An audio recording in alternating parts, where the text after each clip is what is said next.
Imagine a world where two men are locked in vicious battle through monster trucks. Now imagine that one of those men is murdered.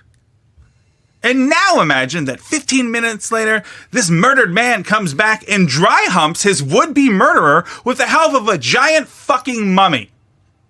That's a pretty wild world, right? That'd be a crazy world to live in, right? Well, guess what? That's your fucking world, because it really happened. It's WCW Halloween Havoc 1995. This week on Nothing Good.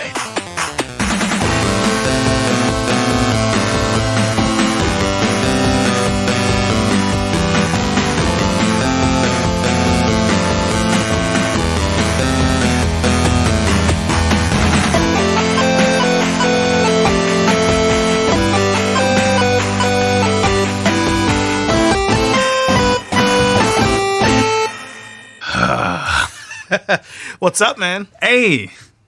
Sorry, I think I just went through something. Yeah. That intro was heavy and very emotional. Yeah. A little angry, a little bit of regret I felt in there. So much regret. One could say I've been wrestling with regret. Oh, that sounds like a WCW pay-per-view from 1999. From Turner Broadcasting presents Wrestling with Regret, 1999. Jeff Jarrett. There you go. So speaking of regret, if there's a theme for this pay-per-view we're going to talk about, it's regret. Spoiler, a whole lot of melancholy for really not picking anything else coming out through here. But it's not about the destination. It's about the journey. And the journey sucked. The journey was all just as bad as the destination. Yeah. Well, before we get into all that, how you doing today? I'm doing well. I'm excited to be back. Yeah. Doc, how are you, sir? Good, man. Just kicking it. Excited to. I have my notes here. Life is good. There's a saying I've been hearing lately. Better than I deserve, and I would go and say I'm better than I deserve currently. Well, and I'm good. Just things are good. Life's good. Wife's good. Work's good. So yeah. And here we are again for another episode. What is this, episode 12? It's more than that. It's like 13, 14, somewhere in there, maybe. I don't know. I think so. I don't really keep track until I go to upload the episode, and I notice the number of the previous one, and I'm like, oh, I guess that's what this is. I guess the only one we were aware of was when we hit Bash at the Beach, episode 10. Right. But guess what? We're back around again. It's wrestling time. I just real quick. I want to just plug our Masters of the Universe episode. Yeah, I got some pretty fair feedback. Nice. Some people I talked to listened to it. So that's a way back. Felt it was pretty funny, and I wanted to just say that anybody, if you have a funny bone in you, should really listen to that episode because that episode's hilarious. I really enjoyed it. I really enjoyed recording time. it, and I really hope more people listen to it because it's really good. I'm really glad that you convinced me to watch that movie. And not just say that I did for the purpose. Yeah, because you almost did. I feel way stronger about it than I thought I would. Because I knew you would. Yeah. So here we are. Here we are again. 1995. Oh, 1995. We got alcoholic beverages here. Yes, we do. So, you know what? Before we even get to setting the mood, I'm going to set the mood in a different way. So what has happened, speaking of past episodes, Masters of the Universe included in them. Right. In previous episodes, what has happened there is that we've said, here's our subject. I don't imagine this will take too long. And then it ends up being split, quite possibly inorganically, depends on how well you judge someone's audio editing skills, right, into two-parter. Not ever originally intended to do so. Right. However, I want to try something different. I'm going to go ahead right now and predict that this will end up being a two-parter episode. There's just so much to cover that I can't. Now, if I'm wrong and this is only one parter, I'll be real you surprised. can see this. Yeah, I'll be surprised. And you know what, dear sweet singular listener, hey, how you doing? Good. You could send me an email and then make fun of me. That's fine. But I really doubt it. I really doubt it. Watch me realize that we only talk about it for 38 minutes and I make a 4-minute two-parter. Just like, that'd be amazing. You're wrong, Peru. Well, I mean, I can tell you I have 6-7 pages of notes right here. I have so many notes.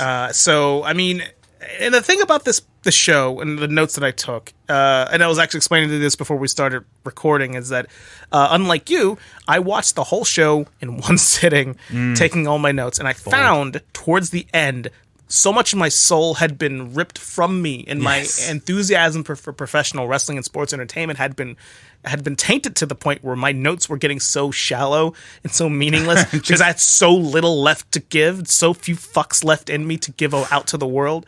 But you, wiser man than I, did this in 2 sittings, which was a way better idea. Yeah, because I felt my humanity being sucked nigh completely out of my body at the halfway point of the show. Knowing what I knew and where I thought the show was going to go, I had to stop it. Now, that has allowed me to approach the second half with a fresher mind.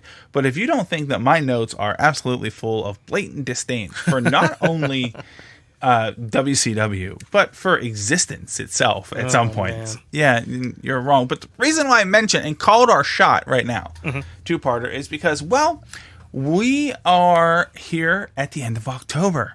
And we decided to do Halloween Havoc 95 because it's right around Halloween. That's right. So we thought it's spooky. It's spooky all right. Shit, right? It's shit all right. So because we're doing spooky shit and we're doing a Halloween-themed pro wrestling pay-per-view at Halloween in 2021, in the year of our Lord, then I thought some spooky beers. So yeah, good call. Yeah, we have the Elysian Night Owl Pumpkin Ale.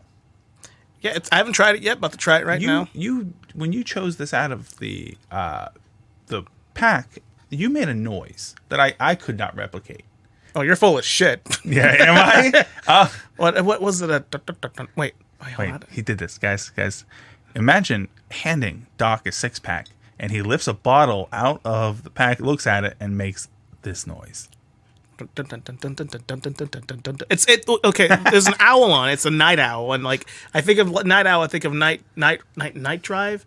There's a song. There's an '80s synthwave song, and it has like that '80s horror vibe. And the owl on it looks like he could be '80s, man. I'm just saying. And all I can think about is synthwave. It is, but he just started. He didn't say this reminds me of that thing. He just started going into it, and I thought it was awesome. Yeah, so, cool. Don't fucking judge. Retro. I'm not judging you. I just wanted you to. If we're gonna set the atmosphere, well, we need to really set the wrong type of atmosphere. So, cheers to you. Yeah, to you. To Halloween Havoc. I won't drink to that. But. It's too late. We already did. All right. Oh, there's the pumpkin. There's the spice. It's on the back end. It's ale on the front and then pumpkin on the back. It's good. It tastes like a pumpkin pie almost. Yeah. I'll give you that one. You get almost like that kind of graham-y, very graham cracker crustiness on cinnamony. Mm-hmm. Yeah. So I dig it. It was a good choice. All right. Well, thank you. Well, you chose it out of the lot, and if this does indeed come to a part 2 fruition, then we will then dip into a second pumpkin-oriented thing. So anyway, Halloween Havoc. 1995. I guess before we start, Halloween Havoc, by the way, October 29th, 1995, presented by World Championship Wrestling, the Ted Turner-based wrestling promotion, live, partially, from the Joe Louis Arena in Detroit, Michigan. The Joe, as hockey fans would call it. So that's where it happened. But I think to really get there, we got to talk a little bit about wrestling and WCW in 1995, though, right? Sure, let's talk about it. Well, let me just throw something at you. So wrestling is in a really weird period in 1995. Yeah. We are 5 or 4 years removed from the peak of the Hogan era, the end of the peak of the Hogan era.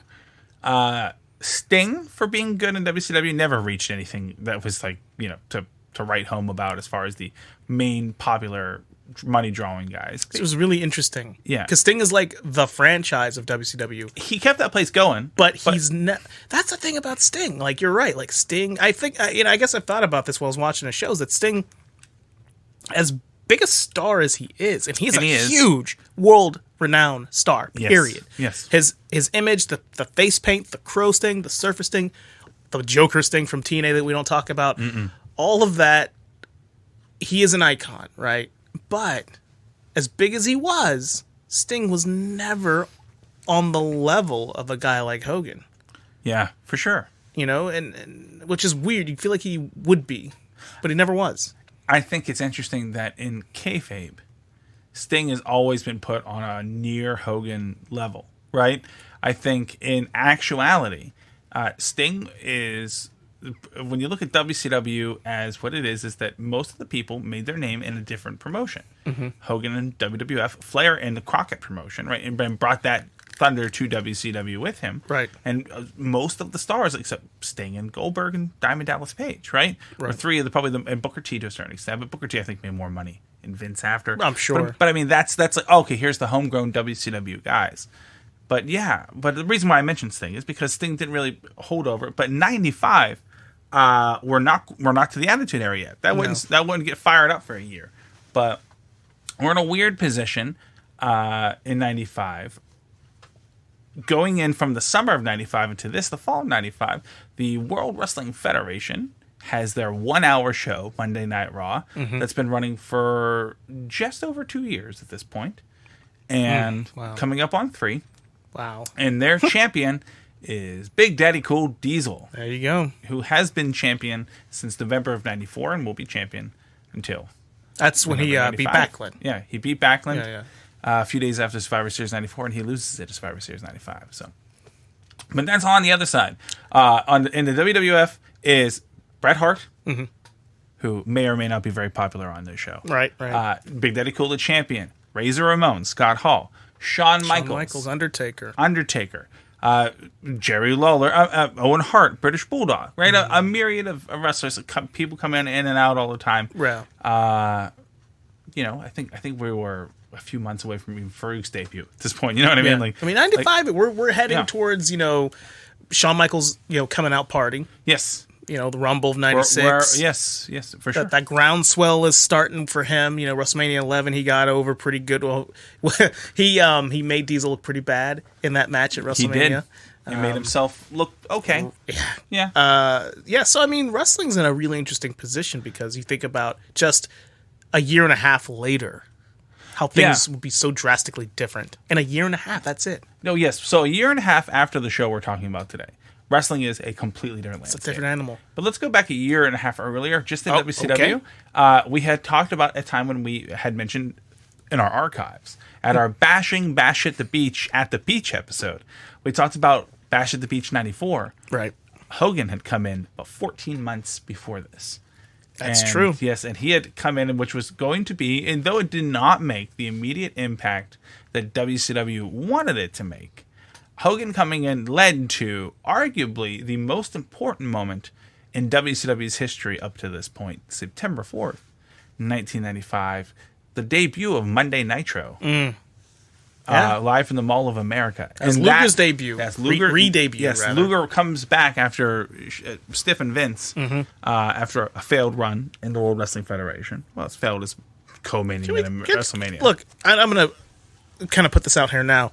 Lex Luger is in this show more than he needs to be. Yes, and I will not mention... This is the only time I will mention him without a heavily negative connotation to it. Not a fan. I wanted to be a fan of Lex Luger all of my childhood life, but I could just never do it. Couldn't get around to it. The machine that the WWF was couldn't get him where he needed to be. No. That should tell you something. No, and for some reason, I don't know if it was that. It has to be that, and it left a stank in my mouth. But it's like Lex had plenty of opportunity to refresh my palate and make me interested in him over the years, and all it did was make it worse. I mentioned, again, call back to our Bash at the Beach episode, is that there's only a few people in history that if they were put in the ring against Lex Luger, that I wouldn't vote for that horrible person over Lex. It's not a fan.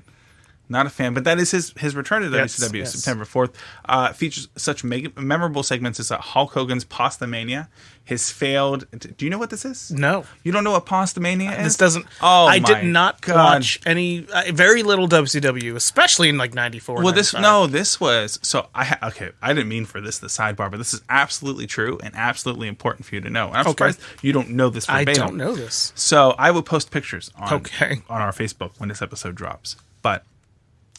in 95, sometime late 94, early 95, Hulk Hogan is doing his Thunder in Paradise stuff and making Mr. Nanny or Ninja Turtles, or not Ninja Turtles, Three Ninjas or something. Yeah.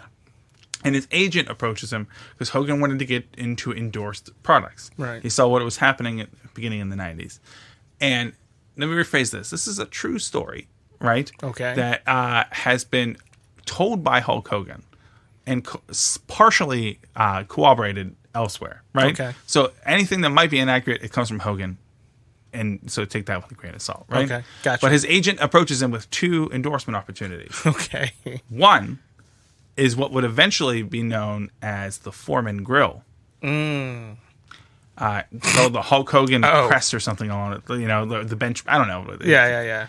And the other was for a fast food mall only chain of restaurants called Pastamania. That's a stupid ass idea. Yeah, he went with the stupid ass idea. Imagine that. That's not a surprise. And so, but the first Nitro, which we remember as being the first Nitro, Luger's Return, which has, do you remember like the main marquee main event of the first Nitro is? No. Sting versus Ric Flair I do. for the United States Championship. I do actually is the remember that. freaking main event on the first Nitro. It's ironically the final WCW match, right? Right. Which is cool as hell. And Yeah. they'll throw back to that. But that's what we remember. But Hogan used it as an opportunity, of course, fucking shocking, To shill. to try to get his thing over, and that was Pastamania. Oh boy. And we posted. I need to look that up. Just like I posted the horrifying nightmare fuel of Donatello in the Ninja Turtles movie when that episode came. This you have to see it. Yes. Pastamania. I will. But that's the launch of that, and that's where we are at the time of this pay-per-view, October 29th, 1995. Nitro had not even been on the air 2 months. Wow. Raw hasn't hit year 3 yet. Let's put it this way. That's how much of an So long infancy ago. it is. It was only 1 hour. And as you can see, a lot of the undercard matches weren't even built on Nitro. They were built on WCW Saturday Night. Yeah. So Back in those days, Saturday night and Worldwide were like how you got things over on TV. Saturday morning and Saturday evening. That Yeah. was the time. So that's the world in 1995. Anything else of note that I need to say is we'll get to as the storylines progress, but it's a hell of a time in wrestling, Doc. Do you have anything you want to mention about 95 wrestling life? So in 1995, October 95, was 13 years old, just turned 13. I was gonna say supple. But then I try to call succulent because I know you hate that. But I'm gonna go supple, which is terrible. I immediately take it back. Thank you. What I remember about 1995, honestly, what I remember about 95 is less what was happening on TV, more what was happening on the gaming console. Because I want to say, oh god, because WrestleMania the arcade game was a thing then. Yes. By that point. Yep. And I was quite obsessed with that at that time. And as of course my appreciation for Bret Hart's career was a thing. Yeah. I remember, you know what I remember about 95 more than anything else? Obviously, because I wasn't watching a whole lot of WCW. But what I remember, the thing that sticks out to me is WrestleMania 11. That's really it. And how the Bam Bam match. Oh, Lawrence Taylor. Yeah. Lawrence Taylor was on Fox. You remember that? Oh, dude, so good. I remember that being on Fox. It was like 6 months later. They I think pre-football season they put it on. I remember watching that. I remember that being a big deal. Oh yeah. Because like convincing my parents to get pay-per-views was not a thing. No. So you know what I used to do? What I really used to do, and I'm putting myself out there. Oh. For like a lot of pay-per-views, because I probably would get a pay-per-view a year. Yeah. Maybe Tops. And usually I would go to a friend's house to watch. But what I would do back in the day, before digital cable, I would just change my TV to the cable channel because you still got the audio. Yeah. Oh, squiggle Couldn't vision. see anything. Oh, yeah. But you knew what was happening. And I think I did that for a few WCW pay-per-views, actually. I did. Yeah. I also did, most noticeably Starrcade 97. For some strange reason, we were hosting WWF pay-per-views at the time in 97. And my uncle was like, oh, come on over to my apartment. We're getting the WCW Starrcade. Because it was the huge match with Sting and Hogan. Yeah. And motherfucker is listening to it on Squiggle Vision. He never ordered it. He's just sitting there eating pizza, staring at like what looks like a wiggly boob, listening to Tony Schiavone. try to fix the Bret Hart finish with that thing. Well, which isn't Bret's fault. Nothing is. That was such a WCW experience. And one day we will talk about that show. Yes, that is as we will uncover. Though we did what can only be described as, it's like, imagine your first time, instead of it being with a willing, consensual, supple sexual partner, if your first sexual encounter was with a jar of broken glass. Okay. That's what doing our first show-only review has been, but it's like with glass sticking out of every part of me, I go, I'd do that again, though. So I would love to do more shows, but I'd love to do shows that are just notorious for being, well, what they are. Yeah. I'd like to do shows that also have some real positive highlights. I'm going to ask you a serious question, please, before we get into this show, because this is like, because we're like, something I've been thinking about. Can you name one? Just so serious right now. What? Can you name one really, really, I'm talking fucking damn near beginning to end, excellent WCW pay-per-view? I cannot. You know why? Because it doesn't never exist. fucking happened. Oh my God. Wait a minute. No, think about that shit, dude. I'm just saying. I'm not saying that every match has got to be perfect, but I mean like a good, like memorably good pay-per-view. I think we need to on our own quest, we need to look for the unicorn. There has to be one. I'm convinced there's not. There has to be Because one. you know what? When I started watching WCW, like actively watching it more, was around this time. I started dipping my toes in around 95, 96. And I didn't stop until I really kind of pulled the reins back around 99. I was like, you know what? There's a much better product on the other channel. This shit is obviously being phoned in pretty hard. And it's really unfortunate, but it was really bad then. Like, it was real bad. It won great. Yeah. So I feel confident that the pay-per-views by that point weren't great. No. And that the pay-per-views before 95 were not particularly amazing either. So we got this period where WCW was really hot around like 96 to like 98, 99-ish. And I watched a good portion of those pay-per-views, even like just back later on after the fact. And I honestly, I'm not sure there was one that exists. I believe you. If you were to tell me that, so we went back and I watched if you were to tell me I watched every WCW pay-per-view ever held and there was never a good WCW pay-per-view show, I would believe you.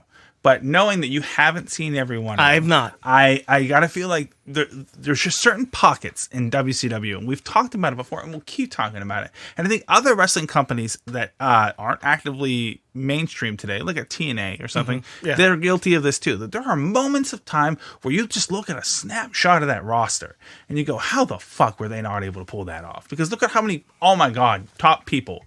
And early in their career, young and hungry, were they not able to capitalize on this? And WCW has to have had enough to maybe do that. I can't help but think maybe.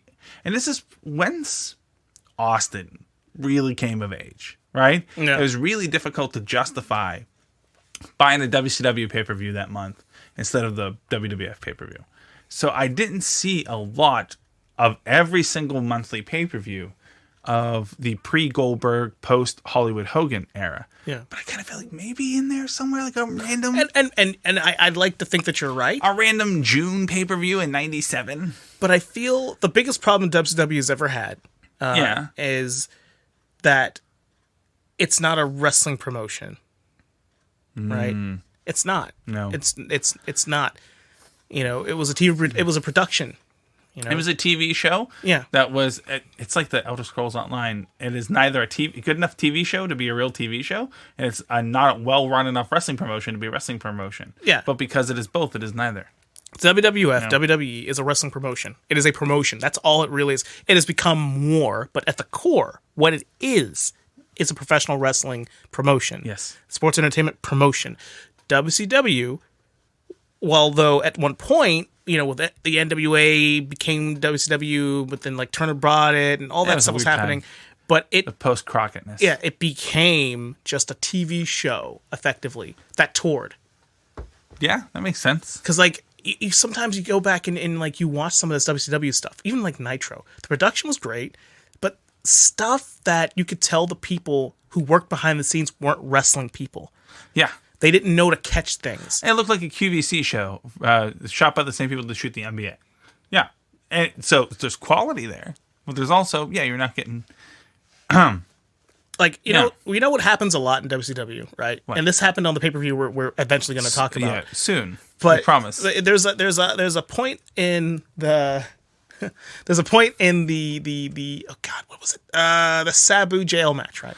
Huh. Right? So... The finish, without going into great detail, we're going to talk about it later, but, the camera misses a really important fucking shot, man. You do. But I have a different theory about that. Well, hold on. Yeah. Like, the camera totally misses it. They do. Totally fucking misses it for the audience to see on TV. Fuck the crowd. They all saw it. You and I, watching it, didn't really even see it happen the way we were supposed to see it happen. No, we just got told about it. Right? That would not really happen on WWF TV. Because the people back there... all in it for the wrestling. Well, they know to catch everything. I mean, 1,000%. But also, I think that that Sheik went into business for himself there. You think so? I think he probably talked with Jerry and Sabu about it, right? And they're like, "Oh, why don't we just do that right at the end?" I don't think anyone was prepared for it because they were shooting it. You could be right. Yeah, and then but here's the thing: that still wouldn't happen. Yeah, it still wouldn't. No. Because they'd be like, that'd be the last time you ever made that stupid fucking mistake. Yeah, I just feel like the WCW always gives me a vibe that it's just a really good TV show. With good wrestlers, it's a great wrestling show, but it's not a wrestling show. I would agree with everything you just said except the really good part. Well, it can be. It did get there. Yeah. But right now, where we are in October 1995, it ain't there, sir. In Detroit, Michigan. In Detroit, sweet Detroit, Michigan. An underrated wrestling town. Mm-hmm. Right? For sure. For sure. The home of a lot of wrestlers. Mm-hmm. A lot of people from Detroit. Kevin Nash, who I mentioned, famously from Detroit.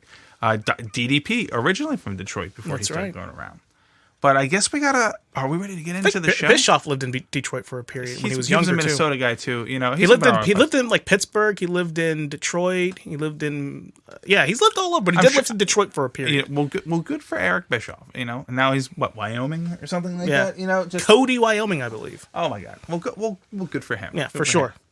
Hey, Eric. I don't know, just in case he's ever there. Hey, listen, man. He ain't listening anymore after I did that. That podcast, him and Conrad do are excellent, so. I really enjoyed. You suggested I listen to it. I fought it for a long time because I really wasn't all about listening to Eric Bischoff shit on Bret Hart. But I skipped those episodes because I just don't feel like listening to it. Bret Hart only triggers the equally bitter people. He does. That's the rule. No one who ever has like a nice time to go about themselves is ever like, Bret's like, I just don't really think they're very good at what they're doing. It's like, no one who ever doesn't take themselves seriously goes, it's Bret. Anyway, though. No, but someone's like, who doesn't enjoy themselves? Bret Hart doesn't enjoy themselves. His name is Bret. Like, okay. But easy. To be fair, once I skipped I kind of go around those. Excellent show. Yeah. Excellent show. Really enjoy it. I enjoyed the thing. I love listening to him diplomatically try to tell Conrad that Hulk Hogan was being Hulk Hogan while trying to also not trigger Hulk Hogan into being Hulk still Hogan. Try to remain being his friend. Yeah. Which again is its own separate set of issues. But that's my favorite thing is like, he's dancing. Still, it's like, Eric, a lot of respect for everything you've done, but it's been 22 years or 20 years since you last had to really answer to Hulk Hogan. And here's a spoiler: you never really did in the first place. So it's like maybe ease up on the tiptoeing around Hulk Hogan on your. That's your friendship, podcast. Man. I guess so. That's friendship. Regardless, yes. You know what is friendship? This right here between you and I, absolutely, because we made it through WCW Halloween Havoc, and we're gonna not the same man afterwards. Okay, so here we are, Detroit, Michigan, October 29th, 1995. Yeah, so I just right off the bat, I don't know if you noticed this. So the beginning match, right? Wait. Are you not going to talk about the opening montage? I mean, I barely remember it now. I didn't write any notes about it. I did. Okay, good. Go for it. I actually wrote the entire transcript of it down. Okay. Because I couldn't believe that this is how the show opens. So the very first thing you see is like a cheesy haunted house with cheesy lightning flashing. And here we go. Right. I'm just going to set the mood. Are you ready? I'm ready. The moon's full. Motown's gone mad. Halloween Havoc is here. 2 demons have emerged. The giant, he heads a Jones for destruction. His motorcycle smashing, back cracking, bone crunching, neck choking rampage has opened the ghastly gate for the man who could not stay down. WCW World Champion Hulk Hogan has crossed over to the dark side to take on the evil powers in their own eerie world. Shudder to think about their monster trucks locked in sumo-style showdown. If survival is possible, they will then be hauntingly close as they see each other eye to eye inside the fortress called The Ring. It will happen before your very eyes here at Halloween Havoc 95. That's the mood. That's what we started with. Back cracking, Jonesin'. Shudder to think about their monster trucks. Yeah. Locked in a sumo-style showdown. If survival is possible, they will then be hauntingly close to each other as they see eye to eye inside. That's it. That's verbatim. I wonder what intern wrote that. Oh, man. He got promoted. I hope so. That intern's name was Vincent McMahon. No, So I got it right off the bat, man. right out of the gate. Right off the bat. So listening to Bobby Heenan and Tony Schiavone do their thing, listening to Bobby Heenan heel on Ric Flair was so jarring to me. It was. It's off-putting. Had that in my notes, too. Man, he's really playing into this. I'm sitting here. And you go into these pay-per-views kind of blind, a little dry, and you're not 100% sure of all like the stories and angles leading up to the matches, right? Yeah. But I do remember the kind of the story between Arn, Flair, and Pillman. I did remember that a little bit, and I'm like, I don't remember Heenan just being so. I mean, he's got to be. Flair's sort of the babyface tweener at this point. Yep. And Heenan's just going in on him, and I'm like, this just doesn't feel right. He does. He really cuts deep on it. But I think it's from the perspective is that in kayfabe, Heenan came back with Flair when Flair came back to WCW post WWF run, and Heenan has always been seen as Flair's number 2 behind Arn as being a trusted confidant. Yeah. And when Flair shuts him out, Heenan heals on him, but he does it from a place of being hurt. Mm-hmm. Which makes... I mean, here's the theme coming up. Bobby Heenan's really fucking good at his job. I was going to say, listen, this is probably the best Bobby Heenan has ever been. On this show. Or in all of WCW. Let me rephrase that. Yes. The best he's been in WCW. Ever. That's his best performance. When we get to the deal with the Giant, him falling off, and I'm just sitting there listening to him get hot and bothered and upset and visibly upset. I'm like, fuck, I'm feeling this. Bobby, look at you go, man. No, yeah, for sure. He sold that like a shoot. And Tony Schiavone just no-sells it. Yeah, like he doesn't give a shit. Well, maybe he shouldn't have been up there choking Hulk Hogan. Oh, my God. And then Bobby Heenan's like, I'm going to go find someone to help this dying person. And Tony's like, good. Go do it. Go on. I got a show I got to commentate on. Yeah, he gave no fucks then. No. Okay. We'll open up with the announcers. Welcome us to the show after that just sex jazz style intro. Halloween spook. It's brutal. Probably the number one thing that, like, one of the biggest themes that, our listeners will discover when we cover WCW pay-per-views is that they're terrible at video packages. Oh, it's awful. And they never get good at it. No, they never, ever. Which is weird. Yeah. That they just never do. Because it's a television production company behind them. And they still never got good at it. Like we said in a previous episode, they're 2 floors from CNN. And they just can't get good at it. They don't know how to do TV. Like, it's kind of fucked up. Yeah, but that shows you how little Turner gave a fuck. Yeah. Honestly. I mean, it was there to lose money so that he could spend more money and not pay taxes elsewhere. That's what it was. So we got DDP versus Johnny B. Bad. Before we get to that, I have a couple of notes real fast about the announcers in the beginning.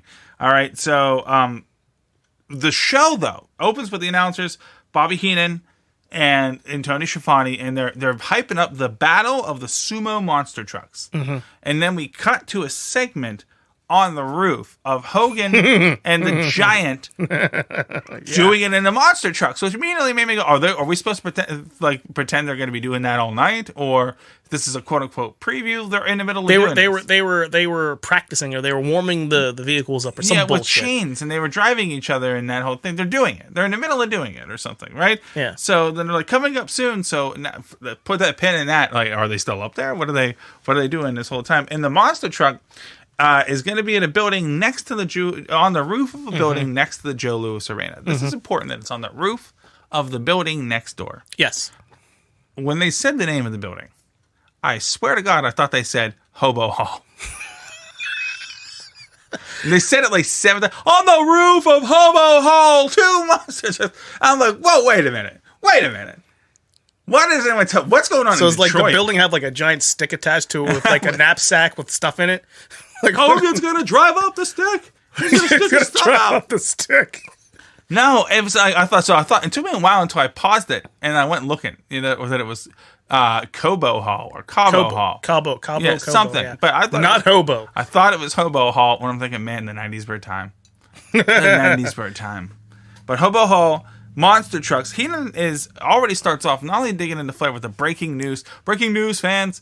Yeah, like easy, Tony Schiavone. You're not on the cusp of the Associated Press here, my friend. But when he mentions that Flair gets attacked by Arn and Pillman, yeah, Heenan's already though in full shill mode by that point because he is trying. It's like Bobby Heenan decided, you know what? Fuck it, I'm going to work tonight. He just felt like working. He felt like for a shitty ass show. And he went in on the monster trucks. And I'm like, okay. And then I'm like, Bobby, all right. What are the monster trucks? And I saw him like, oh no. But when Bobby would talk about it, I'm like, okay, maybe there is something more. Bobby Heenan had a really interesting ability. As comedic as he was really a funny dude. But he had the ability to really go from funny to petrified to furious to make you feel afraid for him a little bit. He just had that. His voice, his body language. He would shiver. He would shake. He would get so worked up. Oh, he absolutely. He had to have been sober during all this. Oh, for sure. And here's the thing to mention what we were talking about. I made a specific note about this. Is that when Pillman and Arn have apparently attacked Flair before the show, went on the air, Heenan thinks it's funny that Flair's friends are turning on him. And I made a note on how Heenan is apparently anti-Flair. It's a terrible joke I wrote in my notes. Oh, boy. I'm just going to say it. I'm like, well, wait, Bobby Heenan is anti-Flair? Wow, he must have watched Dark Side of the Ring. Okay on that. So you watched that, and... yeah, we're not going to talk about that because I don't want this to be a 3-parter, but allow me to give you the short version of my feelings on this. We all know what kind of man Ric Flair is reputed to be. I mean, I've heard things. In the positive and in the negative. Mm-hmm. Or at least the best case and worst case scenario. Mm-hmm. I think that you should always be on the side of caution when idolizing people. Oh, absolutely. But you should also always, consider all the facts. That being said, I am not qualified to judge nor to decide, but I'm going to say straight up is that there were people that they interviewed for these types of things that I am inclined to believe, and there are people that they interview for these things and I'm inclined to say I don't believe anything that comes out of your mouth, and they both said the same thing. So what do you do with that? They both told the same side of the story. So does it, where does it? Well, I'll put my thoughts out for that because I watched that recently, and if you're a wrestling fan, don't watch it. No, don't, because it'll fuck you up a little bit. You should generally. If you're sensitive about it, yeah, about sure. anything that you're, listen, you should already know as a grown man or person watching wrestling as an adult that that maybe not everybody that pretends to be a nice person is a good person, right? Especially if they're pro wrestlers, and if you are not willing to have your long-standing traditions turned on about somebody.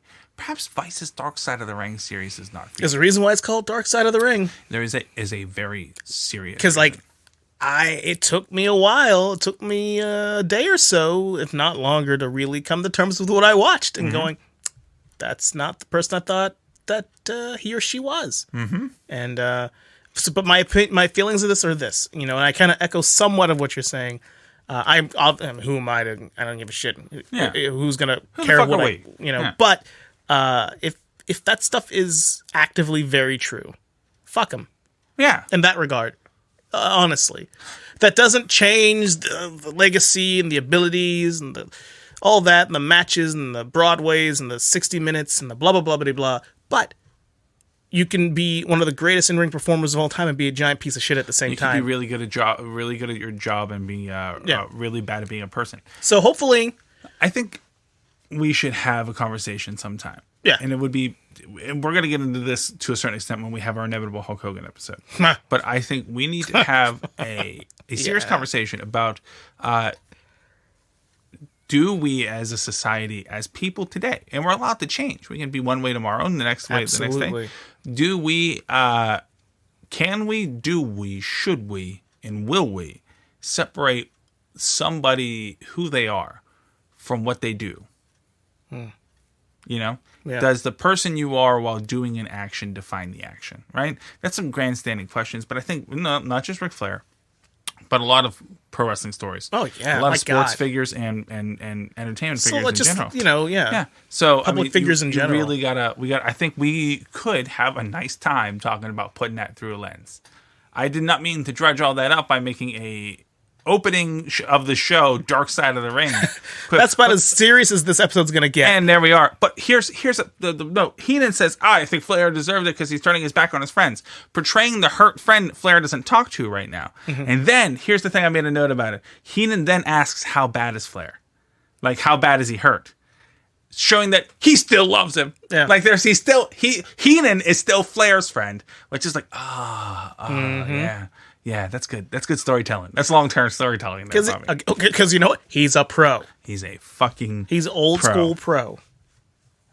All right, so yeah, then that brings us here. And then there's some weird throwaway sushi joke by Tony Schiavone right before we throw to the build up for this next thing. I had to go back and watch it 3 times because I couldn't believe that I heard it. Just some random. He's like, your breath smells like sushi. He did say that. Anyway, fans, our opening contest. It's like, what the fuck is that? I think because Heenan was kind of close to him or something. Maybe he was expressing that he was just, you know. You don't even try to be fast next to Bobby Heenan. No matter how fast you are, you're going to be the second fastest person. That's right. So the opening match. So did you? Okay, you know what I noticed? I'm sure everybody and their mother they got it in camera view for a reason. In DDP's entrance, you can clearly see a tombstone that says Crockett on it.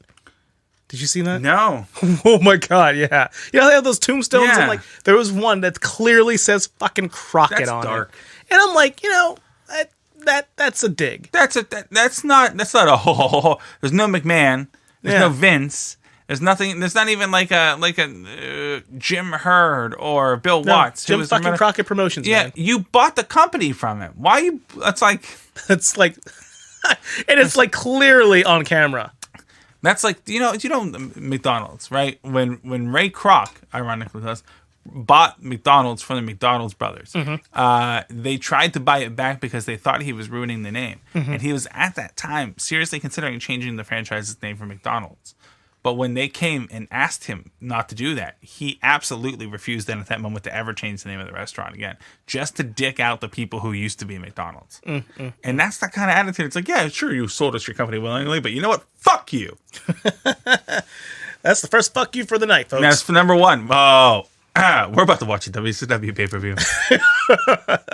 But the opening match, the television champion, Diamond Dallas Page, defends his title against Johnny B. Bad. Mr. Mark Marrow. This match opens up the show.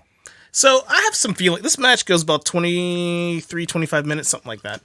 Way longer than I thought it would. So this match, I don't know, my mixed emotions are this. The match, I mean, it does start out really slow. Kind of like, it's okay, I guess. But then it starts to pick up. Oh, yeah. And it's actually a really good match, all things considered. Oh, yeah. Can I ask a serious question? Please. What the fuck is a Max Muscle? I don't think anybody knew what that is, especially Max Muscle. So he was like the hired muscle, I guess, for DDP. So DDP, wow, man, that's a whole separate conversation. But man, when he decided to... They really got behind him in WCW to make him a manager, then a wrestling manager, and then a wrestler who sometimes manages, and then a wrestler. That whole transition, there's a lot of guys that came and went Yeah. with Dallas to help him get over and then try to get him over. And Max Muscle, who I always thought was like Scott Putski or something. It was not. No, but that was like one of those big beefy dudes. Yeah. It's one of the long list of people that got attached to DDP. And there's like, you watch DDP, like, look, and I'm a huge fan of Diamond Dallas Page. For just sure. from his run with Macho and like that catapulting him forward. This is not the same dude. This man came down with everything. Like he had a trench coat. Okay, yeah, so this is still finding him. No, think about this though. You ready? He is a year away from finding it. Yeah. Right? He's 1 year away from starting his run to really get hot. But he's been doing since the day he broke in. He's been doing every single thing that you can stick. Start everything against the wall, and if it remotely has traction. I mean, he's not just doing the looks like a free bird in a like shady adult movie theater trench coat kind of a thing, but he's coming down with a big heater, Max Muscle. Yeah. And he's coming down with Kimberly, the Oh, Diamond Kimberly. Doll, and she's doing the rating system. Yep. Great idea. Yeah, but I mean, it's like a gimmick we've seen 1,000 times, right? Yeah. Like, so he's literally got like, what's an idea that no one else is doing? Has anyone on the show got a heater? Has anyone on this show got a rating system? Has anyone on the show got a glitter gun? Johnny B. Bad? All right, I'm gonna feud with you, and I'm gonna steal your glitter gun. Yo, he comes down, he like shoots the glitter gun. I'm like, I mean, that's a very face thing to do as a heel. Yeah, I know it was like the point was like, oh, he stole it, but I'm just like, all right. yeah. Let's add another gimmick on all your gimmicks. That's why I think it's absolutely impossible to eat ice cream while you're angry. Okay, it's my theory. Okay. Try to get really pissed off and then have someone hand you an ice cream cone and try to stay mad while you eat it. You can't do it. Just like, fuck, You this is literally good. can't do it, and you can't shoot a glitter gun while looking like a piece of shit. Yeah, I just kind of like cocked my head like, okay. No, it's like tossing out candy. You could be tossing out candies that have like tiny little, just absolutely volatile curse words on there. That could be real heel shit. But if someone just sees you tossing candy, they're gonna be like, oh, he's a good guy. He's tossing candy to people. So I don't know how you felt about seeing Johnny B. Bad for the first time this match. Yeah. So when I saw him, I was like, the first thought, I'm like, God damn, he's tan. He's a tan man. He's a tan man. He was very fucking tan. Like, God, and I know, you got to be tan in the wrestling business. But You have Jesus. to. But I think Mark Merrow was the thing that they. I don't know. Was it Dusty or whoever decided he looked like Little Richard, and then they decided to tan him to like what's the level? What is the lowest level of blackface? Then what could we do like that's right underneath that? Well, let's leave him in a tanner for 2 days. And it's like, okay, that's it. Because to me, it reeks of blackfacing. Is what it does. But it's not blackfacing. They're like, oh, but it's not though. He's just really tan. Yeah. And they're really, really tan. really tan. And you're like, are you sure he does? Like, because Little Richard really, really tan? Well, no, Little Richard's an African American. Okay, but so Johnny B. Bad though, he's really, really tan. Really fucking tan. It's blackfacing. Yeah, It's like entry level, but it's a great value. Hey, Mama, I want blackfacing. Oh my we have God. blackfacing at home. Oh my God. Johnny B. Bad. Yeah, it's like he is in fact like the Shasta of Little Richards. Yes. And the fact that But it's really tan. I don't know if it's like I can't remember if it was like his finish or if it was like his signature move or what it was, but like it's called the fucking Tutti Frutti. It is. Yeah, If that ain't the American That's Dream's the American thumbs Dream. all over it. I just got an idea for you, baby. Tutti Frutti. So your whole gimmick gonna be Little Richard. Gonna be the Little Richard, and then you're gonna climb the top and you're gonna hit the Tutti Frutti. People's gonna go crazy, baby. They did not go crazy. No, they did not. I mean, apparently Dusty and Vince went crazy. They really loved it. The whole reason Mark Merrow existed as Mark Merrow is because Vince saw Johnny B. Bad and wanted Johnny B. Bad, and then realized he couldn't have Johnny B. Nope. He got the Wild Man. Because Dusty. But he got Wild Man, which is a wah, wah, wah. But then he got Sable. So then, yeah, I mean, he still won. He still won. And let's be fair now. DDP was super hungry. Dude, he wanted it. And Merrow, I'm sure, was quite hungry himself. They're both really, as far as in-ring years, very minimal at this point. They're not green necessarily. No. Yeah, but like Merrow hadn't been wrestling that long. No, their ages are different. But yeah, but For sure. They're both still fresh in their careers. That's what I mean. They're both over enough to be the opening match on the show. And to try to tear it down. And they did everything they could do. They literally did everything they could. This is when DDP really comes into his own in this era, because he's trying everything he can to throw it against the wall and see what sticks. But more is sticking now than it did before, and he's starting to get pieces together. And he didn't even make mention of it in commentary. He's like, this man has improved. You know what didn't stick?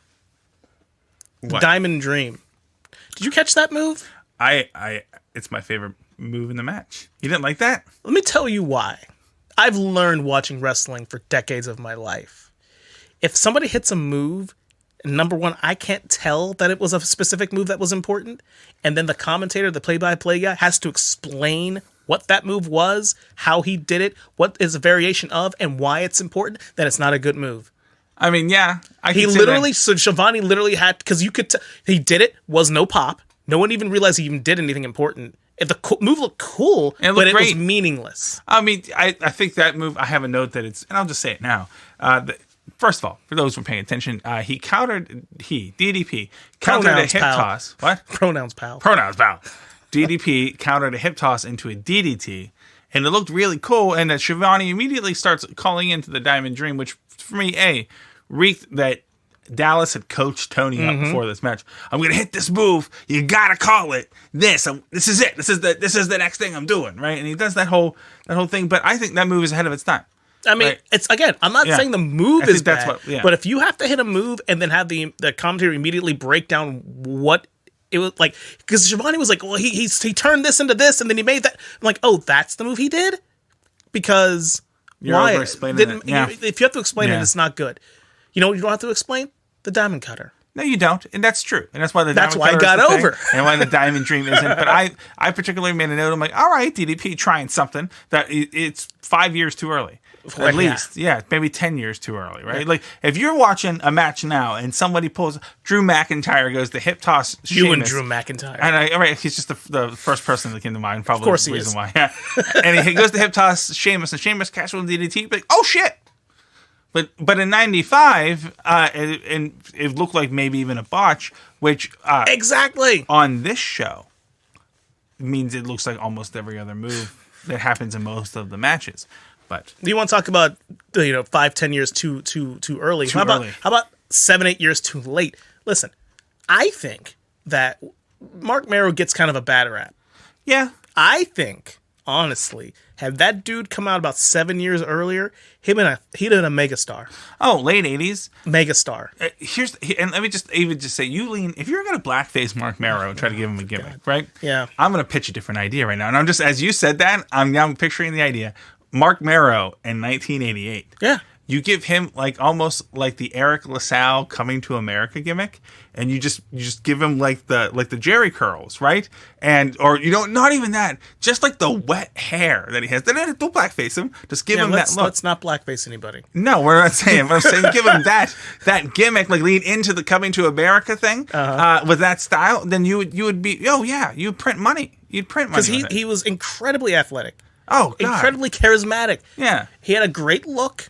I mean, what else do you need at that point? And he wasn't terrible on the mic. No. He wasn't great, but he wasn't terrible. He could have been better, but he could have been way worse. And you know what? He would have benefited back then, especially being around such big personalities. He could have played off of. He could have been a Hulk Hogan tag team partner. Easy. He could have really been a. He could have taken Bruce Barber Beefcake out of the equation. He could have been a Tito. We're gonna get to him soon. We're gonna get to him soon, and just put Mark Marrow. Yeah, like I said, he could have been a Tito. He could have been the new Tito. Instead, it's the perpetual plucky flying around babyface. Yeah. He's gonna have a babyface to bump the Ted DiBiase. Way more charismatic than Tito, because Tito was not very charismatic. No, Tito was great in the ring, but in a time when that's all that mattered, because you didn't have to cut the promo. But yeah, this match was, first of all, let's just call it as it is. It's better than it should have been. Yeah, but it's way too long. It was 25 minutes. I didn't think it was that. There's other matches that are. Yeah, I want to say it's like 23, 25, something like that. Yeah, there's other matches on this show that were super short. That felt like a long time. And this, you're like, no way. And then it went a while. It makes me think, like, what, like, you've got to, formatting your show. You really got to put 25 minutes into this. But then we get, like, literally, there's like 2-3 minute matches on there's a couple matches that are like sub 3 minutes. Yeah. What the fuck? I can't. But you could have shaved 8 minutes off of that match and given like 4 to the other 2. So there's basically. Okay, I have some notes. I'm just going to read through my notes on this match a little bit here and see if you jump in anywhere. Okay? So, first of all, DDP has Mark Merrow's glitter sploosher when he comes out, and they don't even really mention it until they casually mention that he stole it. Like, for 2 seconds, they mention that he stole it. But he's just meandering out with it. They start hot in the match, which was surprising. They did the fake entrance where it was Johnny B. Bad at the entranceway, but it wasn't. That's right. But the whole build-up of this match was the idea. Did you catch that intro video? The whole reason this match is a thing is because apparently Mark Merrow doesn't have roadside he does not have roadside assistance. He does irresponsible. Yeah. He apparently has. He's supposed to have a title match with Sting on WCW Saturday Night. He's late. They give that title match to somebody else. Yeah. He walks in at the end of the building. He's like, I got a flat tire.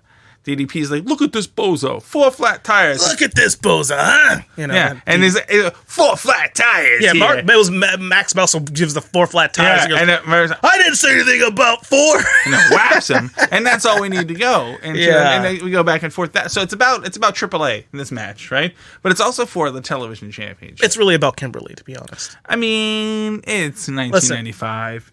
Is anything she in not going to be about her? I mean, listen. I remember Kimberly from a year or 2 later, but man, she really accentuates DDP. She does.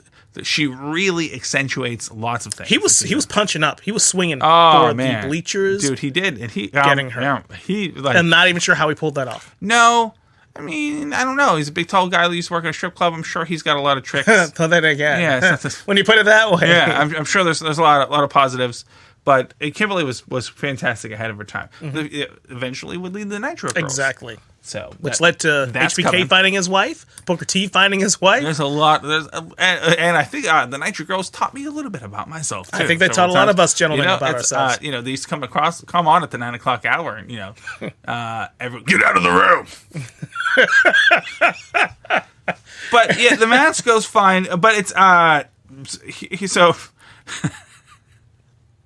I have a note here. So there's 2 things. One, there's 3 mullets in this match, including the referee. And then Tony Schiavone says, Nick Patrick, one of the finest officials in this sport. That's going to change in a year. Yes, just you wait till 97, Tony. Yeah. That's going to change real fast. But they go back and forth. But the finish here sees Johnny B. Bad fire up for some false finishes. DDP goes to hold him so that Max Muscle will hit the double team. Bad ducks.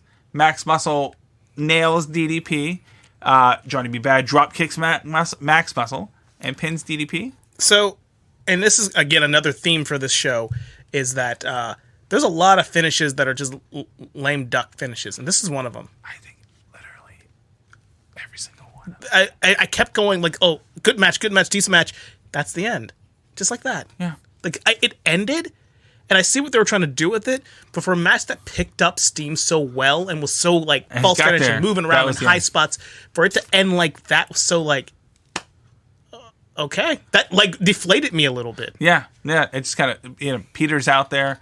But Merrow covers DDP, 1, 2, 3, and wins the WCW Television Championship. For me, the match was good. Could have been infinitely shorter and actually been better. I think it would have been better. I think those 2 guys would have benefited a short amount of time, and I feel like the match, it was detrimental that it was so damn slow in the beginning. Yeah, it was. So after the match, it was prodded at the beginning, but regardless, after the match, so DDP doing her ratings, Kimberly doing her rating system the whole time. She gives Mark Merrow a 10. We didn't even talk about that subplot throughout that whole thing. Because it's not important. It's not really important, but she gives Mark Merrow a 10. My rating, by the way, just if you couldn't tell, I'm going to give you some ratings throughout this thing. Okay. Dave Meltzer, I am not. No. But I give this match 3.25 mullets out of 5. Oh, out of 5? Okay. Out of 5. I guess that's pretty good. Yes. Considering who's in it. Yeah, 3.25 mullets out of 5 is not bad. It's a sizable amount of mullets, I think. You got to figure out the Max Muscle modifier in there, too, so that changes things. Yeah, it does. He only really did 2 things in the match, and he didn't fuck up either one of them, which is shocking that somebody on this pay-per-view batted 1,000 at anything. And I have one last note about this match is that I don't miss many things about WCW.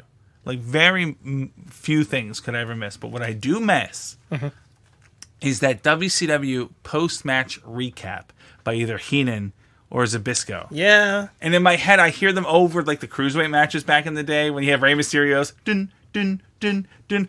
And then Heenan's like, he comes off the... Like he always sells the match. Yeah. And he's like, okay, let me boil this down to 20 seconds and let me make you care about what you just saw. Yeah. I fucking miss I love that. him because Heenan would just like butcher whatever he was looking at anyhow. Yeah. And he hits him with the flying tomato and then he does... Heenan's like, 1, 2, 3, you're new, blah, blah, blah, Rey Mysterio. And it's like, first of all, it's really cool, and we'll get there, to hear Bobby Heenan say names that I never even realized that he said. Yeah. But it was incredibly cool. But that was first match. You know, and forgive me if I'm stepping on toes here, Yeah, sure. but I think, considering that we talked about the entire year 1995, and it's taken us this long to get to the first match on the show. Not a good sign. Nah. So why don't we call it? Okay. When we call it, and we're going to immediately start a second episode. I think that's a really good idea. Now, dear listener, we hope you like the format we've decided to do. That if we feel an episode is too long, we break it into 2 parts. But we now release both parts on the same day. Yeah. That just means you don't have to wait to hear half of the story. But you also, it can be a little threatening to look at your favorite podcast on a Tuesday and see 2 hours, 49 minutes. Yeah. We've done it. For me, I like, oh yeah, this is good. I can listen to this. Yeah, it's gonna be meaty. But for some people, it's like, I don't have fucking time for this. No, and it's so we're going to split it up into 2. Hopefully, only 2. It may be 3 because we're literally 1 match in. So it's not boding well for 2 parts. No, but you know what? We're gonna try. We're gonna see how we're gonna go. Okay. What I want to do, Yeah. and come back for part 2. There is an entire pre-show to this show that happened. There is. I did not watch it, but I know some of the matches. Yes, I couldn't find it anywhere, but I want to talk about some of the names, and we'll do that next 5 minutes from now. Okay. I was gonna say next week, but literally you can end this when we stop babbling and then play part 2. Yeah, it's immediately good after. idea. You should do that. So I guess we'll see you momentarily See you next time in a few minutes. in a few moments. Bye. Nothing good.